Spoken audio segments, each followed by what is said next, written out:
Abdurrahman Wahid, Islam Cosmopolitan, Bab 1, Part 4. Kerangka pengembangan doktrin Ahlus Sunnah wal Jamaah. Pengembangan doktrin Aswaja atau Ahlus Sunnah wal Jamaah meliputi berbagai usaha Islam pada bidang-bidang yang berlainan, tetapi dalam suatu ikatan hubungan yang saling berjalin dan saling menunjang. Usaha itu haruslah ditunjukkan kepada pencapaian sasaran di seluas mungkin wilayah kehidupan, baik dalam cakupan individual maupun kelompok. Keseluruhan usaha itu memiliki aspek yang bersamaan dengan usaha golongan-golongan lain, baik Islam maupun bukan. Dalam keseluruhan kegiatan mengembangkan dan membangun bangsa, tetapi ada juga aspek-aspeknya yang berbeda dari apa yang dilakukan oleh orang lain di luar lingkungan Aswaja sendiri. Terlebih dahulu, upaya pengembangan doktrin Aswaja harus diwujudkan dalam bentuk pengenalan pertumbuhan historisnya maupun pengenalan prinsip-prinsip atau pandangan Ahlus Sunnah wal Jamaah tentang dasar-dasar umum kehidupan bermasyarakat dan bernegara. Pengenalan pertumbuhan historis doktrin Ahlus Sunnah wal Jamaah meliputi pengenalan asal mula munculnya terminologi Aswaja itu sendiri, baik asal-usul teologis, politis, maupun yuridis, di samping deskripsi pertumbuhannya berdasarkan periodisasi historis. Pengenalan Aswaja harus disusun meliputi dasar-dasar umum kehidupan bermasyarakat, yang antara lain bidang-bidang umum berikut. 1. Pandangan tentang manusia dan tempatnya dalam kehidupan. 2. Pandangan tentang ilmu pengetahuan dan teknologi. 3. Pandangan ekonomis tentang pengaturan kehidupan bermasyarakat. 4. Pandangan tentang hubungan individu dan masyarakat. 5. Pandangan tentang tradisi dan dinamisasinya melalui peranata-peranata hukum, pendidikan, politik, dan budaya. 6. Pandangan tentang cara-cara pengembangan masyarakat. Dan ketujuh, pandangan tentang asas-asas internalisasi dan sosialisasi yang dapat dikembangkan dalam konteks doktrin formal yang diterima saat ini.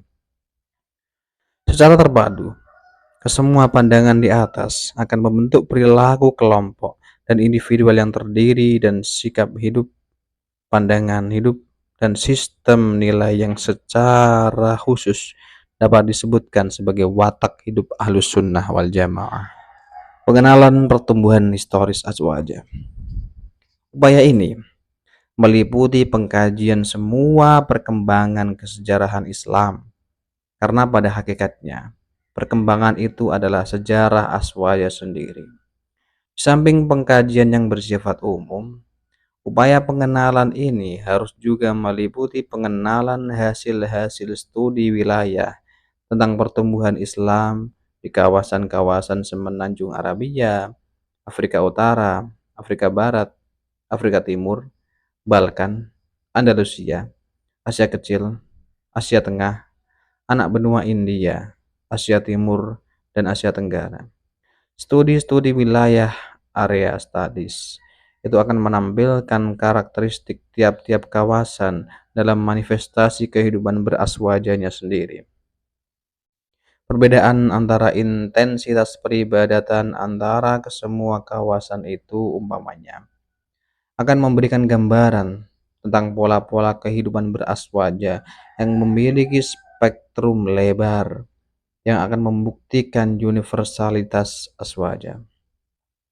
Demikian pula, tidak dapat diabaikan pengenalan atas proses internalisasi dan sosialisasi yang terjadi dalam batang tubuh aswaja sendiri, baik karena pergolakan intern maupun dalam perbenturan dengan kelompok-kelompok lain di luar dan di dalam gerakan keislaman. Pembaharuan dan kontra pembaharuan atau counter reformation adalah bagian tetap dari proses internalisasi dan sosialisasi ini, sehingga dari pengenalan mendalam atas wawasan-wawasan pembaharuan dan reaksi atasnya akan membawa kita kepada pengenalan atas cara-cara dilakukannya interpretasi kembali dan rekonstruksi pemikiran-pemikiran keagamaan. Dari pengenalan pertumbuhan historis aswaja ini akan tumbuh landasan yang kuat untuk mengembangkan pandangan-pandangan aswaja tentang dasar-dasar umum kehidupan bermasyarakat yang akan mencapai wilayah kehidupan yang luas dan lengkap cakupannya. Di bawah ini, saya akan mencoba untuk melakukan sekedar inventarisasi pandangan-pandangan itu sesuai dengan pengenalan individual yang telah dilakukan sendiri sebagai bahan dasar pembahasan sementara yang sama sekali bukan merupakan hasil akhir penelaahan yang mendalam dan seksama. Dasar-dasar umum kehidupan bermasyarakat menurut Aswaja. Dasar-dasar umum yang dimaksudkan di sini adalah serangkaian pandangan tentang berbagai sendi kehidupan bermasyarakat yang dapat berupa pandangan ideologis maupun orientasi kehidupan dan seperangkat nilai-nilai yang melandasi kehidupan bermasyarakat itu sendiri. Yang pertama, pandangan tentang manusia dan tempatnya dalam kehidupan. Dengan perampungan perdebatan sekitar masalah kehendak will manusia di hadapan nasib predestination yang ditentukan Allah baginya, atau yang lebih dikenal dengan sebutan masalah qada dan qadar. Aswaja secara nyata telah memberikan tempat yang sangat tinggi kepada manusia dalam tata kehidupan semesta. Ia diperkenankan menghendaki apa saja yang dimauinya, walaupun kehendak itu sendiri harus tunduk kepada kenyataan akan kekuasaan Allah yang tidak dapat dilawan lagi. Kemerdekaan untuk berkehendak, hurriyatul iradah, ini membawakan kepada manusia berkewajiban untuk menjunjung tinggi arti dan nilai kehidupan. Karena dengan hanya karunia kehidupan itu sendirilah ia mendapatkan kedudukan sedemikian tinggi. Kewajiban menjunjung tinggi arti kehidupan mengharuskan pula untuk memiliki arah kehidupan yang benar, yang akan memberikan kepadanya manfaat sebesar-besarnya dari kehidupan itu sendiri. Arah kehidupan yang benar itu mengharuskan pula adanya pola kehidupan yang direncanakan dengan baik, yang mampu memelihara keseimbangan yang sehat antara kebutuhan individu dan kebutuhan masyarakat, antara pengolahan sumber-sumber alam dan pelestarian sumber-sumber itu sendiri, dan antara kebutuhan manusiawi dan kebutuhan makhluk-makhluk lain. Demikian pula, manusia berkewajiban menyusun pola kehidupan yang memberikan ruang gerak yang cukup bagi dirinya sendiri, di luar dan di dalam dirinya sendiri, outer and inner space, guna memungkinkan tercapainya keseimbangan di atas. Yang kedua, pandangan tentang ilmu pengetahuan dan teknologi. Konsep ilmu menurut Aswaja adalah memiliki dimensi yang berbeda daripada pengertian umum yang berlaku. Menurut Aswaja, ilmu berdimensi esoteris, pengenalan hakikat melalui keluhuran dari keluhuran diri pihak yang berupaya melakukan pengenalan, yang diperoleh tidak melalui wawasan rasional, di samping dimensinya yang rasional. Dengan demikian, ada bagian-bagian ilmu itu yang tidak dapat dikembangkan, bahkan akan membahayakan jika dikembangkan. Ilmu yang seperti ini diperoleh secara keseluruhan sekaligus, sehingga ia memiliki watak emanatif, veiled, yang tidak lagi dapat dikembangkan, seperti yang tercermin dalam ungkapan al-ilmu nurun dan sebagainya. Pengetahuan sebaliknya memiliki keterbatasan dalam hal ia hanya diperoleh melalui upaya belajar atau learning, baik yang merupakan pengetahuan normatif maupun keterampilan atau kecakapan. Dengan demikian, sebenarnya pengetahuan adalah bagian rasional dari ilmu dan menjadi lawan dari bagian esoteris yang diuraikan di atas. Pengetahuan, karena wataknya yang rasional ini, dapat dikembangkan sesuai dengan kehendak dan kemampuan manusia. Ilmu adalah pengarah pada kehidupan manusia, sedangkan pengetahuan lebih yang melayani kepentingan dan kehendaknya.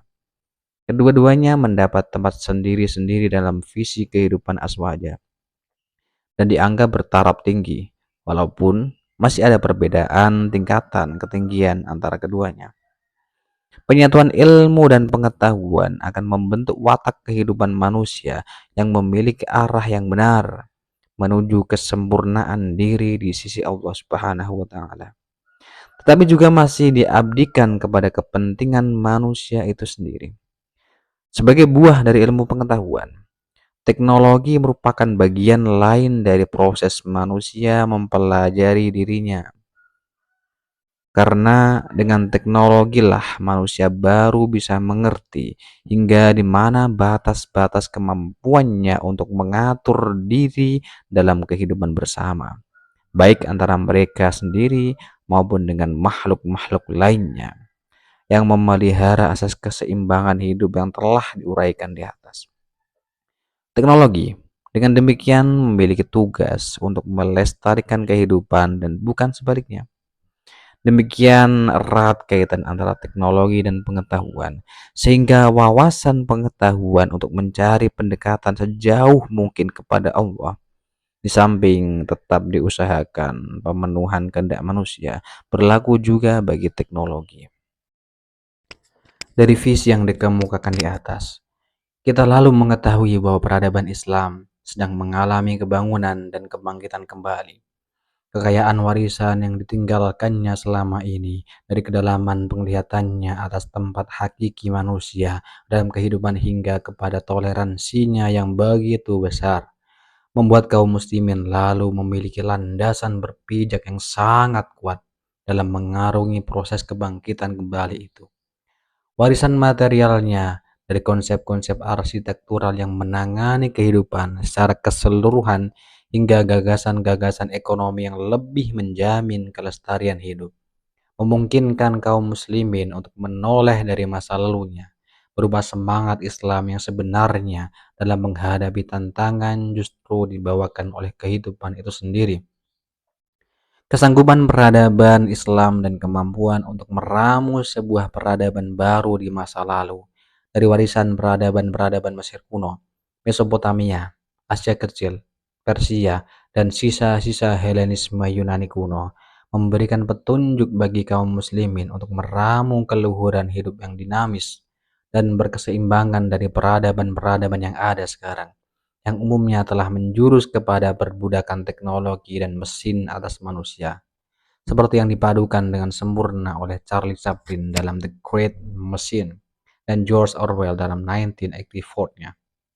Kaum muslimin masa kini memang tidak dituntut untuk menyamai penemuan para sarjana masa lampau dari Al-Kindi sampai penemu muslim tak dikenal yang menemukan besi hitam tak berkarat di India dari masa kejayaan dinasti Mughal. Tapi mereka dituntut untuk menerapkan dan menafsirkan kembali penemuan-penemuan sesuai dengan kebutuhan hakiki umat manusia. Tugas yang jauh lebih berat dari tugas melakukan penemuan itu sendiri. Kaum muslimin masa kini tidak dituntut menghasilkan karya agung sastra dunia seperti Kalilah Wadimnah.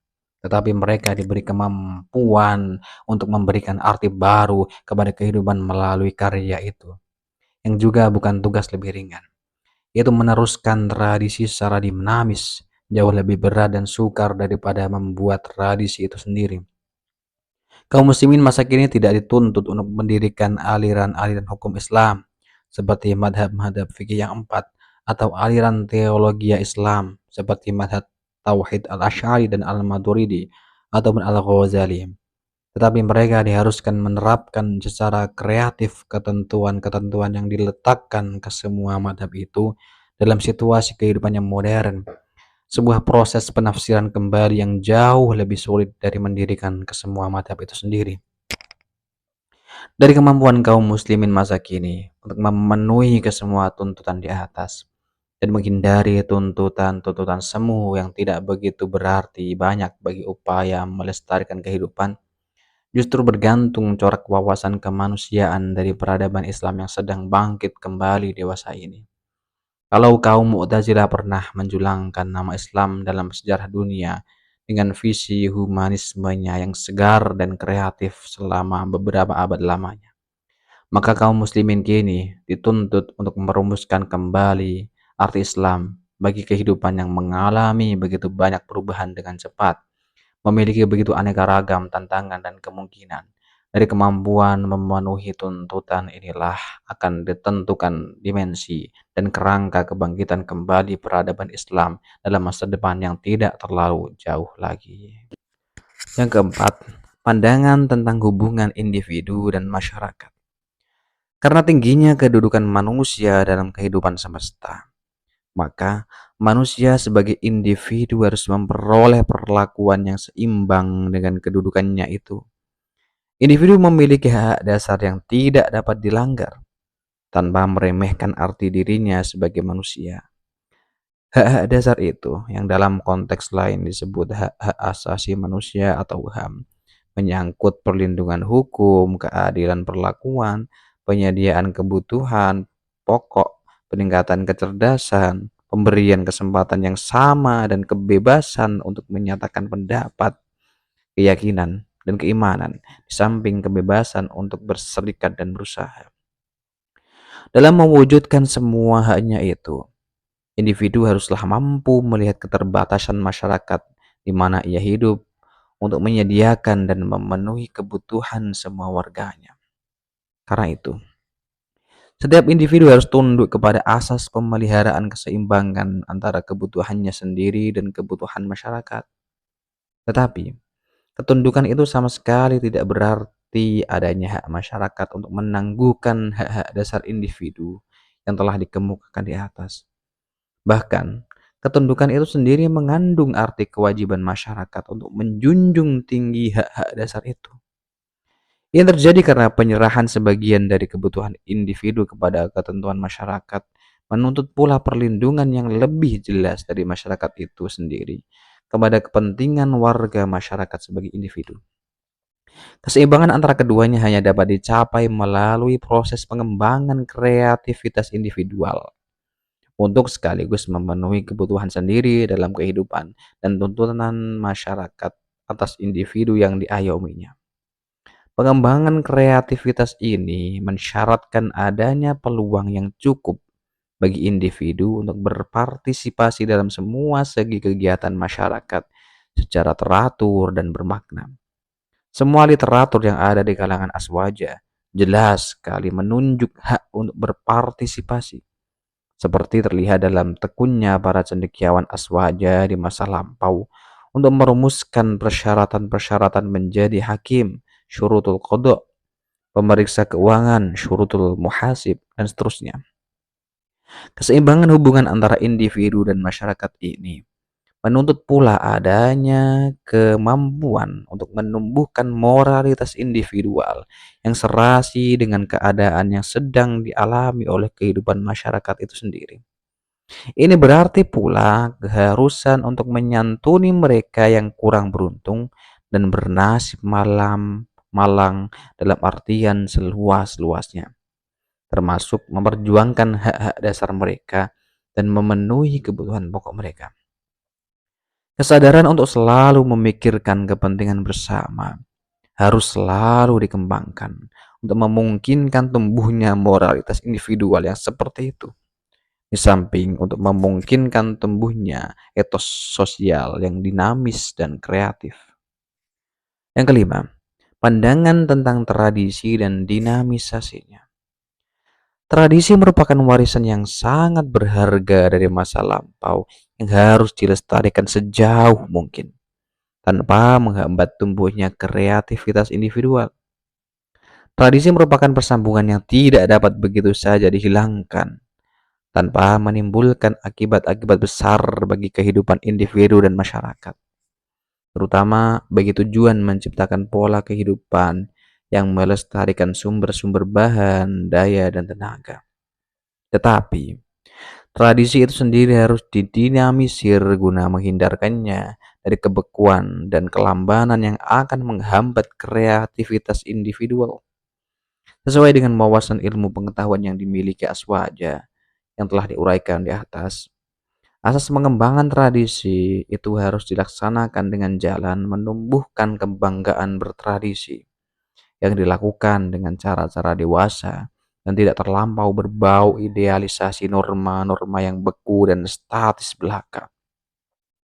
Dalam konteks inilah, Penekanan harus dilakukan pada kemampuan menyesuaikan tradisi kepada tuntutan perubahan. Atau dengan kata lain, bagaimana esensi dari tradisi dapat dikembangkan dalam situasi yang senantiasa berubah. Yang keenam, pandangan tentang cara-cara pengembangan kehidupan bermasyarakat. Kehidupan bermasyarakat senantiasa mengalami perubahan. Perubahan yang diarahkan dengan bijaksana, yang dikenal dengan istilah pengembangan yang sehat, menghendaki pendaya gunaan semua sumber dengan bijaksana pula, termasuk sumber daya manusiawi dalam bentuk tenaga fisik maupun keseluruhan proses berpikir. Pendaya gunaan seperti itu mengharuskan pelestariannya secara efisien sebagai sumber, karena efisiensi itu hanya dapat dirupakan dalam bentuk penghematan sumber daya manusiawi dari kemungkinan saling merusak antara bagian-bagiannya, hanya karena kesalahan penanganannya.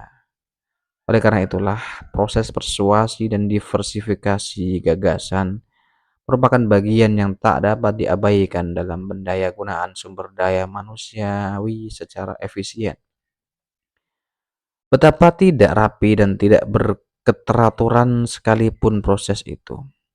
Meski ada cara lain, betapa rapinya pun, dalam jangka panjang hanya akan berarti pemborosan sumber daya manusiawi itu sendiri. Pengenalan kebutuhan dan kemampuan sendiri untuk memenuhinya hanya dapat dilakukan dengan tepat melalui proses persuasi ini. Sedangkan pengenalan seperti itu merupakan prasyarat esensial bagi efisiensi pendayagunaan sumber daya manusiawi itu. Yang ketujuh, asas-asas internalisasi dan sosialisasi. Lingkungan Aswaja beruntung telah mampu mengembangkan dalam dirinya peranata-peranata yang memungkinkan terjadinya proses internalisasi yang sesuai dengan lingkungan di mana gagasan-gagasan diajukan. Proses tersebut dituangkan dalam usul fiqh, kaidah fikih, dan sebagainya.